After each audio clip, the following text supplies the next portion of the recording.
बहुत से लोग मुझसे पूछते हैं कि हनक का मतलब क्या होता है। तो हनक का मतलब जो आप देखने जा रहे हैं वो होता है जो भारत में अब हनक आई है। क्षितिज त्यागी जी, उन्होंने क्या जवाब दिया, जरा भाई साहब ये सुन ली। खामखा की एक इंटरनेशनल एनजीओ बनाओ जो दुनिया की ह्यूमन राइट्स को इवैल्यूएट करे, बनाओ अपने देश में बैठ के। साहब इनकी हिम्मत देखिए, हिम्मत। और ऐसी हिम्मत का जवाब ऐसे ही दिया जा सकता है कि हलक में उंगली नहीं, इनके हलक में मेरा बच चले, मैं मुट्ठा डाल दूं।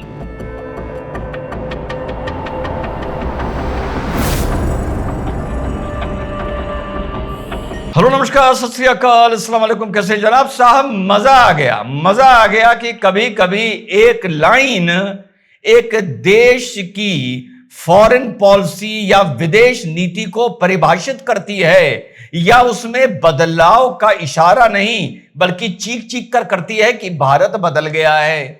1 सितंबर का अपना वीडियो बाद में दिखाऊंगा, 10 सितंबर का देख लीजिए साहब। United nation human right council के 60th सेशन की मीटिंग, जनरल डिबेट चल रहा था। तो साहब स्विट्जरलैंड ने भारत को हमेशा की तरह जो इनका काम है, भारत को ज्ञान देने की कोशिश करी। और देखिएगा भारत की फॉरेन नीति में और भारत की हनक में क्या फर्क पड़ रहा है। याद है ना, बहुत से लोग मुझसे पूछते हैं कि हनक का मतलब क्या होता है। तो हनक का मतलब जो आप देखने जा रहे हैं वो होता है जो भारत में अब हनक आई है। काफी दिन से आप देख रहे हैं रशिया को लेके, अमेरिका को लेके, हर चीज को लेके। पर जरा साथियों आज ये भी देख लीजिए, तो वहां पे जो स्विस डिप्लोमेट थे उन्होंने भारत को ज्ञान दिया, भारत के ज्ञान के साथ और भी मुल्कों को दिया कि उसको ऐसा करना चाहिए, उसको ऐसा करना चाहिए, हम उस पर नजर बनाए हुए हैं, we are watching the situation. तो जब भारत को उन्होंने ज्ञान दिया, पहले देख लीजिए ज्ञान दिया क्या। Thanks the High Commissioner for his update and welcomes the valuable work of his bureau. In India, we call on the government to take effective measures to protect minorities and uphold the rights to the freedom of expression and the freedom of the media. जी हाँ साहब, यहाँ खामखा उड़ता भाला पकड़ने की इन लोगों को, अंग्रेजों को आदत है। तो कह रहे हैं कि इस मौके पर, क्योंकि इस टाइम प्रेसिडेंसी उनके पास है United nation human right council की, कि हम भारत की सरकार को भी हिदायत देते हैं कि माइनॉरिटीज की राइट्स का ख्याल रखा जाए, मीडिया के फ्रीडम का ख्याल रखा जाए, फ्रीडम ऑफ एक्सप्रेशन का ख्याल रखा जाए। ये तो इन्होंने ये ज्ञान दिया। अब इसमें जो हमारे वहां पर जो परमानेंट मिशन है उसके जो काउंसलर हैं क्षितिज त्यागी जी, उन्होंने क्या जवाब दिया, जरा भाई साहब ये सुन लीजिए, सुनिए। Mr. President, we would also like to respond to the surprising, shallow and ill-informed remarks made by Switzerland. Surprising, shallow, ill-informed मतलब बिल्कुल हल्के और बिल्कुल अज्ञानी जो इन्होंने हमारे भारत पर टिप्पणी करी है, मैं उसका जवाब दे दूं। यानी शुरुआत देखिए क्या हनक से हुई है। आगे चलिए। A close friend and partner.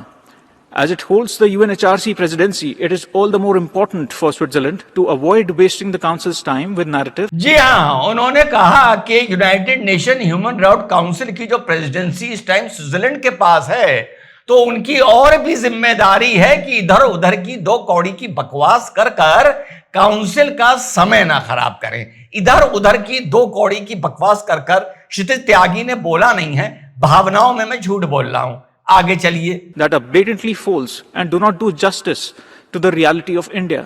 Instead, it should focus on its own challenges such as racism, systematic discrimination and xenophobia. जी हाँ, उन्होंने कहा कि जो आप बेसलेस भारत पर आरोप लगा रहे हैं ये छोड़ो।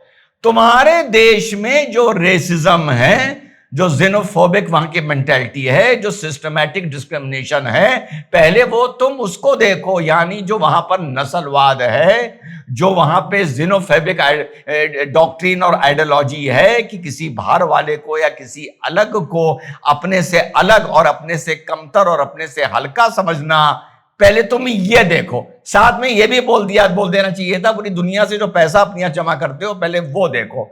आगे चलिए। As the world's largest, most diverse and vibrant democracy with a civilizational embrace of pluralism. जी हाँ, भारत जो सबसे पुराना एक तरह से जहां पे प्लुरलिज्म यानी जिसको नया शब्द दे दिया गया सेक्युलरिज्म, जो हमारे रोम रोम में है, ये भी एग्जैक्ट नहीं बोल रहा है, खुशी में भावनाओं में बह के मैं थोड़ा सा आज झूठ बोल रहा हूं। आगे चलिए।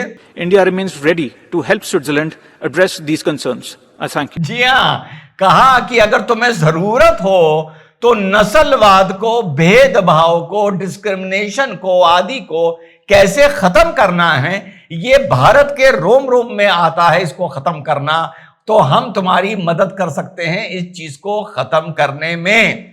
यह जवाब दिया है भारत ने 10 सितंबर को United nation human right council में, जिसको बोलते हैं गीला करके मुंह पर जूता मारना। और इनकी इस फितरत से मुझे बड़ी नफरत है। कैसे नफरत है? यह बयान क्षितिज त्यागी जी का 10 सितंबर का है। अपने भाई का 1 सितंबर का बयान सुन लीजिए। इंडिया में माइनॉरिटी का बहुत बुरा हाल है, फ्रीडम नहीं है, प्रोसिक्यूट किया जा रहा है कुछ लोगों को। तो जयशंकर जी को कहना चाहिए, यस बहुत अच्छा बोलते हैं, बहुत हाजिर जवाब है।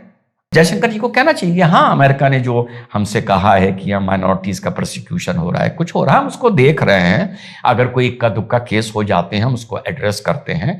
सरकार हमारी प्रोएक्टिव कदम ले रही है। और हम अमेरिका में जो कालों का बहुत बुरा हाल है और जो अफ्रो अमेरिकन कहलाते हैं, नीग्रोज, उनका जो रहने का वहाँ स्तर है, उनको जो फैसिलिटीज़ हैं, हम उस पर भी नज़र बनाए हुए हैं। और बड़ी पते की बात बता रहा हूँ आप लोगों को, कोविड के टाइम पर जो फैसिलिटी सुनने में आया है जो वाइट्स के लिए थी, वो वहाँ के अफ्रो अमेरिकन के लिए नहीं थी।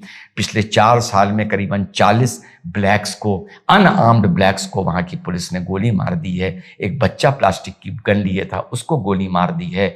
एक आदमी का गला दबा के सड़क पर मार दिया लॉस एंजलिस में, कहाँ आप लोगों को याद। तो हम उस पर भी नजर बनाए हुए हैं और देख रहे हैं। और भारत की किसी एजेंसी से इस पे रिपोर्ट निकलवा के अमेरिकन एम्बेसी को भिजवा दो। अबे इतना तो कर सकते हो यार। जी हाँ साथियों, 1 सितंबर को ये बात मैंने चिढ़ के बोली थी, और जो पुराने साथी हैं वो जानते हैं मैं हमेशा ये बोल रहा हूं। होता ये आया है कि जब भी ये गोरे भारत की ह्यूमन राइट, भारत का सेक्युलरिज्म, भारत का प्लुरलिज्म, भारत की ह्यूमन राइट पर कमेंट करते हैं, हम डिफेंसिव होके बोलते हैं कि भारत में ऐसा कुछ नहीं हो रहा है, आप गलत बोल रहे हैं। बस मैं चाहता था, देखो यार, मेरी राष्ट्रभक्ति, मेरी जियोपॉलिटिक्स वो नहीं है कि आज चाइना को धूल चटा देंगे, कल अमेरिका को धूल चटा देंगे। अधिवक्ता हूं, जिम्मेदार मंच है, उतना ही बोलता हूं जितना सरकार कर सकती है, चाहे भारत के अंदर की समस्या हो, चाहे भारत के बाहर की समस्या हो। 1 सितंबर को बोला था कि सरकार को ये स्टैंड ले लेना चाहिए। वो एक बोले, उनके हलक में उंगली डाल के तुम 4 बोलो। और अमेरिका तो इसके लिए सबसे इजी टारगेट है। वहां पे अफ्रो अमेरिकन का रहने का स्टैंडर्ड, उनका क्राइम में इन्वॉल्वमेंट, उनकी वहां पर सोशल डोमेस्टिक वैल्यूज और लाइफ जिस तरह से वहां पर डिग्रेड करी गई हैं, जिस तरह से वहां पे रेड इंडियंस का हुआ है, पूरा इतिहास इंडिया भारत को, जब भी ये भारत की बात, मैं अभी भावनाओं में गाली देने जा रहा था, जब भी ये भारत की बात करें, इनके हलक में डाल देना चाहिए कि वहां वो कैसे गेटोज में रह रहे हैं, उनकी मेडिकल फैसिलिटीज अलग क्यों हैं, वाइट्स की अलग क्यों हैं, वगैरह वगैरह। 2 मिनट में ये लोग ठीक अपनी औकात पर आ जाएंगे। और हर 6 महीने में किसी एनजीओ से खामखा की एक इंटरनेशनल एनजीओ बनाओ जो दुनिया की ह्यूमन राइट्स को इवैल्यूएट करे। बनाओ अपने देश में बैठ के, और वो दुनिया की ह्यूमन राइट्स को इवैल्यूएट करे और अपनी रिपोर्ट दे, और उस एम्बेसी में वो रिपोर्ट भिजवा दो। पलटवार करो जब इनको पता चलेगा कि भारत कैसे बदल रहा है। और साहब ये भी बता दूं कि स्विट्जरलैंड का इतिहास क्या है माइनॉरिटी राइट्स को लेके, स्पेशली मुस्लिम राइट को लेके।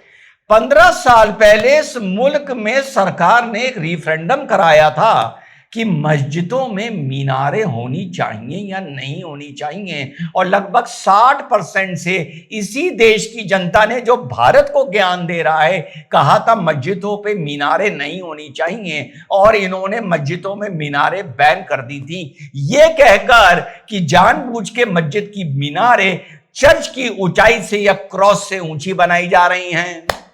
साहब इनकी हिम्मत देखिए आप, हिम्मत। और ऐसी हिम्मत का जवाब ऐसे ही दिया जा सकता है कि हलक में उंगली नहीं, इनके हलक में मेरा बच चले, मैं मुट्ठा डाल दूं पूरा। और अभी कुछ दिन पहले ये वही मुल्क है जिसने बुरखे पर भी बैन लगाया था और मुसलमान महिला पब्लिक प्लेस में जब बुरखा पहन के जा रही थी उस पर फाइन लग रहा था।